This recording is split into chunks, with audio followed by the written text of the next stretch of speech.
Hey guys, and welcome to episode 5 of my weekly Modern Warfare 3 commentary. So, this week I thought I'd talk a little bit more about in detail my favourite games. I talked a little bit about this in my gaming history episode, which I think was episode 2. I'm not sure though.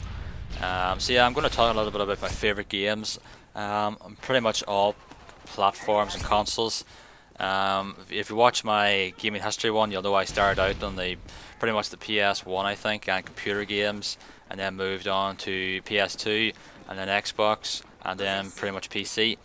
So I'll start off with sort of my favourite games. I haven't got really a top 5 because I don't have really prepared anything for this. I could have written them down if I had a thought about it, but I'm just going to really talk a little bit about the games that I can think off the top of my head. And the ones that stick out is obviously the Elder Scrolls games. I mentioned this in the other video too, that they were my favourite games. You know, I played Oblivion on the Xbox as one of the first games I played on it when I got it.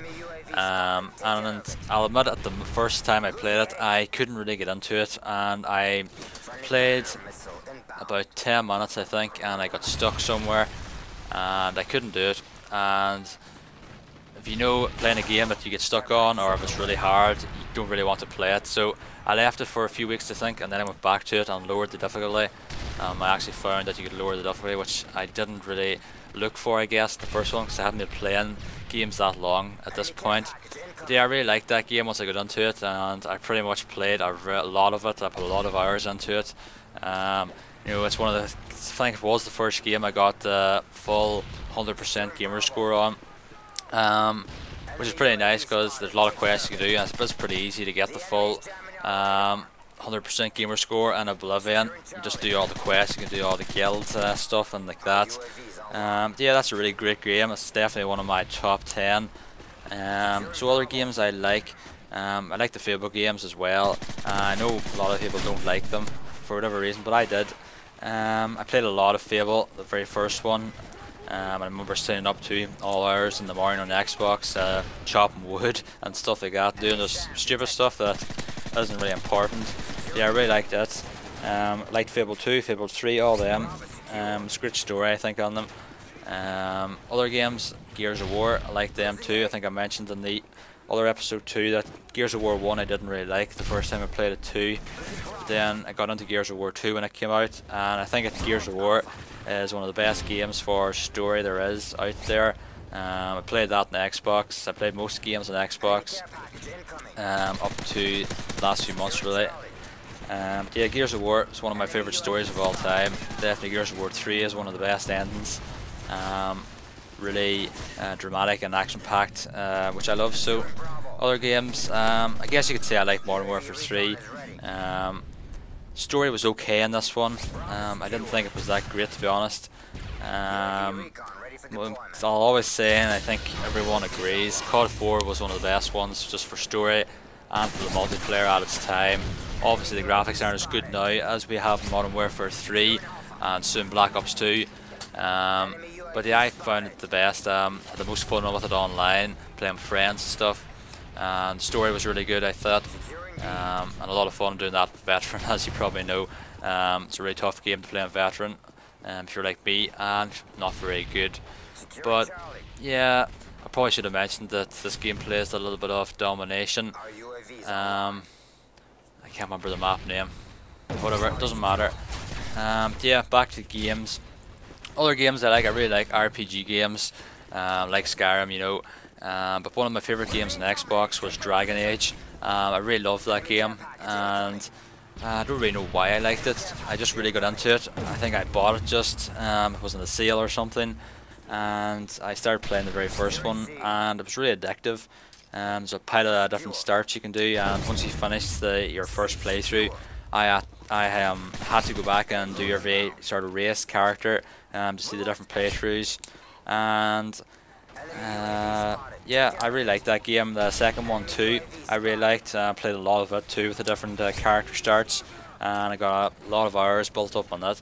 And still one of my top 10 games, maybe top 5. And actually in the day, IGN brought out their top 100 RPG games, and it wasn't on it, which is pretty annoying and bewildering, if I could say the least. It's easily one of the best RPGs I think I've ever played. I don't actually know what my favourite one would be. Probably I would have to say Oblivion, as it was one of the first ones I played. I know a lot of people like Morrowind. I've really only started playing that, to be honest, and it's really hard to play an older game like that when you're used to stuff like Skyrim. And get a bit spoilt on the fancy graphics and stuff. But yeah, I played a bit of Morrowind, and I really like it. A lot of people say the story is a lot better in it. There's a lot of politics, a lot more dialogue into it. It's all, you have to read all the text, makes it a little more immersive. But yeah, a lot of people say that's one of the top games, but the number one on IGN's spot was Final Fantasy. Can't remember which one it was. I think it was 5 or something, I'm not sure. But Final Fantasy I never really liked. I played, I think, 14 on Xbox, and I just got stuck somewhere and I couldn't be bothered playing it again. Up to that point it was okay, you know. Haven't played any other games. Other ones on was Fallout 3. I think it was number 10, which is a bit high, I think. Which I think it'd probably be a bit lower on my list. But yeah, Fallout 3 is one of my favourite games. I probably prefer New Vegas over Fallout 3. Although Fallout 3 I really like with the mods installed that I'm playing now. If you look at my Fallout 3 Let's Play, the mods I've installed make it a lot more like New Vegas. You've got the iron sights, the Premier Neat and stuff like that, really make it a lot more immersive, which I like. And on the vanilla games, so I probably rate New Vegas higher than Fallout 3. I haven't played any of the previous Fallout games, although I was looking at the post-war nuclear one on Steam, but I don't think I'll get it. It's just a bit old for me, and to be honest I don't think I'm going to really get into it that well. As I said, I am spoiled a little bit on the fancy graphics of more modern games. I did actually buy a new game yesterday. I think I bought it on Steam, haven't downloaded it yet. I got Deus Ex, which is another RPG, I think. I got the Deus Ex collection, which is basically the whole series. You got the very first one, and the second one, which is called Invisible War or something, I think. And then the newest one, which came out last year, I think, Human Revolution, and the DLC for it too I got for a tenner on the Steam sale, I think it was, just, which is pretty good, I think. So I'm going to download it. I'd probably do a Let's Play of it on for YouTube too. I was thinking about doing the very first game up, working my way through until the newest one, which is pretty cool. I'm not sure if I'll do that or not, but I might ask you guys again near the time. Probably start doing a new game once I finish Max Payne, because I don't have much time to get games recorded now at the minute. Trying to get them done a little bit more. But I usually have just enough time to do the ones at the minute that I'm doing. So yeah, that's most of the games I've covered, I think. And that's the end of the match. I didn't do too bad in this. I came second last in my team, but got a good few number of kills for me at least. Yeah, as always, thanks for watching, and stay tuned for next week's episode.